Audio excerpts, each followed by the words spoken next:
मैं डॉक्टर ज्ञानंजय द्विवेदी भूपेन्द्र नारायण मंडल विश्वविद्यालय अंतर्गत दर्शन शास्त्र विषय में अध्यापन का कार्य कर रहा हूँ। इस लॉकडाउन की स्थिति में सभी तरह की गतिविधियां पूरी तरह से अस्त व्यस्त हो गई हैं। ऐसे में विश्वविद्यालय व शैक्षणिक संस्थानों पर भी पूर्ण विराम लग गया है। ऐसी परिस्थिति में छात्रों की समस्याओं को दूर करने के लिए ई लर्निंग की व्यवस्था की गई है, जिसके माध्यम से छात्र अपनी समस्याओं को शिक्षकों के समक्ष रख सकते हैं और शिक्षक उसका समाधान प्रस्तुत कर बच्चों को दे सकते हैं। ऐसी ई लर्निंग की व्यवस्था के अंतर्गत मैं आज एमए चतुर्थ सेमेस्टर के छात्रों को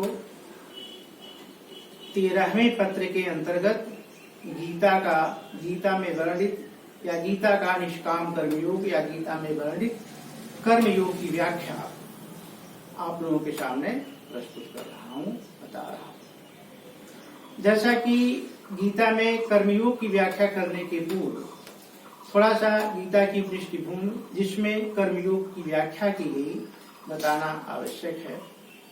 पृष्ठभूमि के अंतर्गत आप यह समझें कि कौरव और पांडव दोनों की सेनाएं युद्ध के लिए तत्पर हैं, युद्ध के लिए खड़ी हैं। ऐसे में अर्जुन, जिन्हें की पांडवों की तरफ से युद्ध करना है, कृष्ण को कहते हैं कि हमारा रथ दोनों सेनाओं के मध्य में रखा जाए ताकि मैं देखूं मुझे किससे युद्ध करना है। श्री कृष्ण अर्जुन के रथ को दोनों सेनाओं के मध्य में खड़ा करते हैं।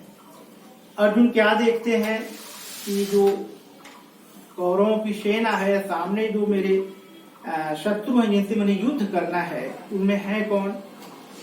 पितामह भीष्म है, गुरु द्रोण है, कुलगुरु कृपाचार्य हैं और उन्हीं के सगे संबंधी युद्ध के लिए खड़े। ऐसे में अर्जुन को मोह उत्पन्न होता है और वो गांडीव रख के कहते हैं न युद्ध से मैं नहीं लड़ूंगा। उन्हें अपने स्वजनों के प्रति उत्पन्न मोह को दूर करने के लिए और युद्ध क्षेत्र में खड़े होने के पश्चात युद्ध करना उनका एक कर्तव्य है, कर्म है।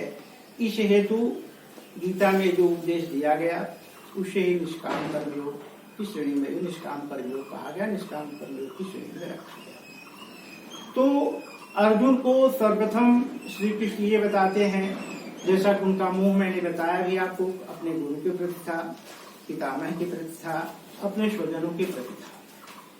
श्री कृष्ण स्पष्ट शब्दों में कहते हैं कि क्या अर्जुन आप युद्ध इसलिए नहीं करेंगे कि सामने पितामह खड़े हैं, गुरु द्रोण खड़े हैं, कृपाचार्य खड़े, या आपके अपने स्वजन खड़े हैं? आप कहते हैं मैं इन्हें मार करके मुझे कोई 1 इंच जमीन भी नहीं चाहिए, मैं इन लोग की हत्या नहीं कर सकूंगा। कृष्ण उनसे पूछते हैं कि क्या आप इन लोगों को नहीं मार सकते हैं इसलिए कि आपके पितामह हैं, आपके गुरु हैं, आपके कुल गुरु हैं या आपके स्वजन हैं? यदि इनके जगह पर मेरे पितामह होते, मेरे कुल गुरु होते, तो क्या आप उनकी हत्या कर देते, उनको मार देते? अर्जुन आत्मा अजर और अमर है, जो कि एक है, विनाशी, वो सभी में है। आपके गुरु में है, आपके पितामह में है, हमारे गुरु में है, हमारे संपूर्ण सृष्टि में वो विद्यमान है। ऐसे में आपका ये कि ये मेरे हैं इसलिए मैं युद्ध नहीं करूंगा, तो क्या अगर दूसरे रहते तो क्या उनकी हत्या करके आप जो है कि राज्य लेने की चेष्टा करते? इस प्रकार से एशाम के विदाशांके बुद्धि योगे विमान श्रुण। कृष्ण कहते हैं कि ये अर्जुन, इस सांख्य योग के माध्यम से आप ये समझो कि ये आत्मा अजर और अमर है और सब में है, वो एक है।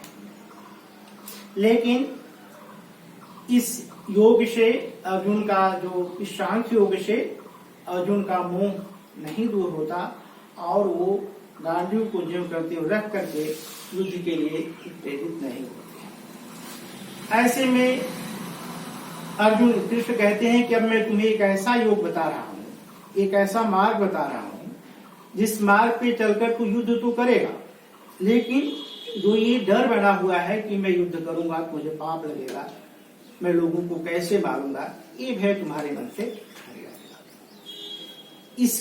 इसकी यानी कर्मयोग की व्याख्या करने के पहले कुछ शब्दों में भगवान श्री कृष्ण अर्जुन को कर्मकांड की निस्सारता बताते हैं।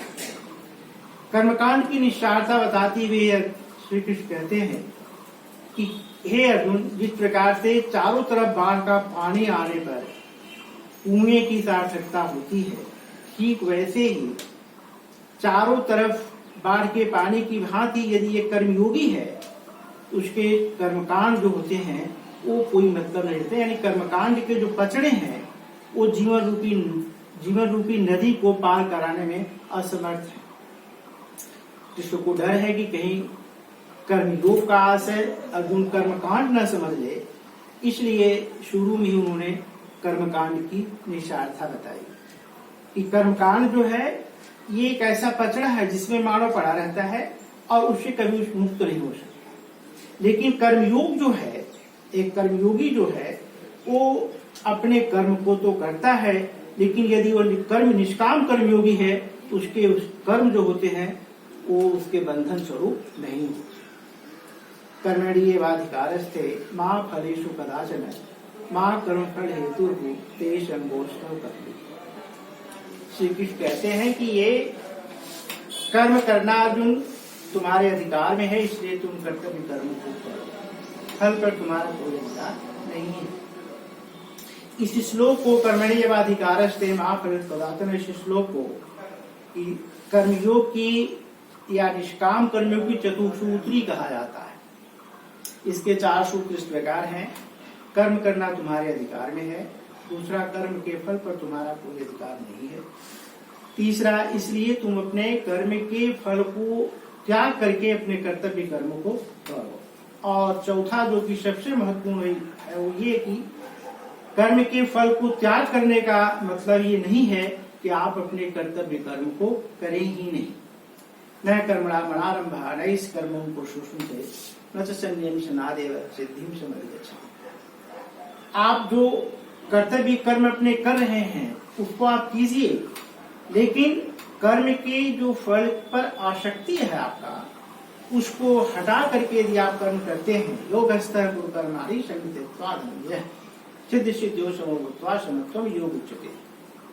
जो आप कर्म कर रहे हैं उसमें से लाभ हानि, जय पराजय, सिद्धि असिद्धि सबको निकाल करके एक योगी की तरह अपने कर्तव्य कर्मों को कीजिए, उसी से आपको सफलता मिलेगी और आप उससे मुक्त हो सकते हैं। तो इस श्लोक के माध्यम से गीता में ये बताया गया कि कर्म करना ही तुम्हारे अधिकार में है, कर्म के फल पर तुम्हारा कोई अधिकार नहीं है। इसलिए अर्जुन, तुम कर्तव्य कर्म को करो, युद्ध करो, फल क्या होगा इसकी चिंता तुम छोड़ दो। कृष्ण कहते हैं कि इस संसार में 3 तरह से लोग कर्म करते हैं। एक ऐसे व्यक्ति होते हैं जो कि इस सांस से कर्म करते हैं और कहते हैं हमको इस सांस से फल चाहिए। दूसरा, ऐसे व्यक्ति होते हैं जो ये कहते हैं कि आज हम कर्म करते हैं, हमें कल उसका फल चाहिए। लेकिन एक ऐसे भी प्राणी होते हैं, ऐसे भी व्यक्ति होते हैं जो कि कर्म तो करते हैं लेकिन कर्म के फल पर अपना अधिकार नहीं समझते। अब प्रश्न ये है कि जो व्यक्ति कर्म करते हैं, कर्म के फल पर अपना अधिकार नहीं समझते, क्या उन्हें फल नहीं मिलता? इसका छोटा सा उत्तर है कि उसे फल मिलता अवश्य है, क्योंकि फल तो कर्म के आगे आने वाला रूप है। यदि आप कर्म करते हैं तो निश्चित रूप से उसके गर्भ में जो उसका फल है वो निश्चित रूप से आपको मिलेगा। आप उस पर अपना अधिकार रखें तो भी, नहीं रखें तो भी, वो फल तो आपको मिलना ही है। और जब फल मिलना ही है और अधिकार आपका कर्तव्य कर्मों पर है, तो निश्चित रूप से हमें अपनी पूरी तन्मयता, पूरी तत्परता और पूरी संलग्नता के साथ कर्तव्य कर्मों को करना चाहिए। क्योंकि फल हमारे अधिकार में है ही नहीं है, इसलिए हमें फल की आसक्ति या लगाव जो है उसका त्याग करके कर्तव्य कर्म करना चाहिए। हम खेती करते हैं, हमारे अधिकार में है, लेकिन क्या उसका फल, खेती का फल क्या होगा उसका हमें मालूम है? बिल्कुल नहीं। ऐसा होता है, खेती में बड़ी मेहनत से करते हैं, वर्षा नहीं होती है, जंगली जानवर आके खेत फसल हमारी नुकसान कर देते हैं। परिणाम ये होता है कि हम खेती तो करते हैं लेकिन उसका फल क्या होगा ये हमें पता नहीं। तो जो हमारे अधिकार में है यानी कर्तव्य कर्म ही अगर हमारे अधिकार में है तो हमें पूरी तन्मयता से यदि हम उसमें उसको करते हैं तो उसका जो फल है वो उसी में निहित है, वो तो आगे आने वाला रूप है, निश्चित रूप से मिलना ही। इसलिए हे अर्जुन, हमें अपने कर्म के फल की जो आसक्ति है, लगाव है, उसको त्याग करके अनासक्ति भाव से, निष्काम भाव से कर्म करना चाहिए। इस स्थल पर दो तरह के प्रश्न उत्थापित होते हैं, सामान्य लोगों को भी, और ये समस्या अर्जुन के सामने थी। पहला प्रश्न है कि क्या फल की आशा को छोड़कर यदि फल नहीं रहेगा तो फिर भी क्या हम कर्म करेंगे, और दूसरा है कि क्या फल की आशा को त्याग कर कर्म करना संभव है। इसमें से पहले प्रश्न का उत्तर ये बताया जाता है कि चूंकि अधिकार हमारा अपने कर्तव्य कर्मों पर ही है, इसलिए हमें फल की आशा का त्याग करके कर्म करना चाहिए। श्रेष्ठ व्यक्ति, बुद्धिमान व्यक्ति जब ये महसूस करते हैं या जानते हैं कि अधिकार जिस पर हमारा है यानी कर्तव्य कर्मों पर हमारा अधिकार है, फल पर हमारा अधिकार है ही नहीं, तो ऐसे परिवेश में हम अपने फल को त्याग करके हमें अपने कर्तव्य कर्म करना चाहिए। दूसरा प्रश्न है कि क्या ऐसा करना संभव भी है, कि सिर्फ कहने की बात है कि फल की आशा का त्याग करके आप अपने कर्तव्य कर्मों को। इस प्रश्न का बड़ा अच्छा समाधान बताया गया गीता में। ये बताया गया कि हाँ, ऐसा करना यानी फल की आशा का त्याग करके अनासक्त भाव से, आसक्ति का त्याग करके, फल पे जो आसक्ति उसको त्याग करके अनासक्त भाव से कर्म करना, कर्तव्य कर्म करना संभव है। इसका एक बड़ा अच्छा उदाहरण देते हुए समझाया गया है। जैसे एक डॉक्टर है, डॉक्टर का काम है रोगी को दवा देना। रोगी आता है, डॉक्टर दवा देते हैं उसको, रोगी मर जाता है। रोगी के परिजन रोते चिल्लाते हैं। डॉक्टर कहता है हमारी फीस दो, हमारा काम क्या था, दवा देना, मैंने अपने कर्तव्य कर्मों को किया, आप रोगी लेके जाइए।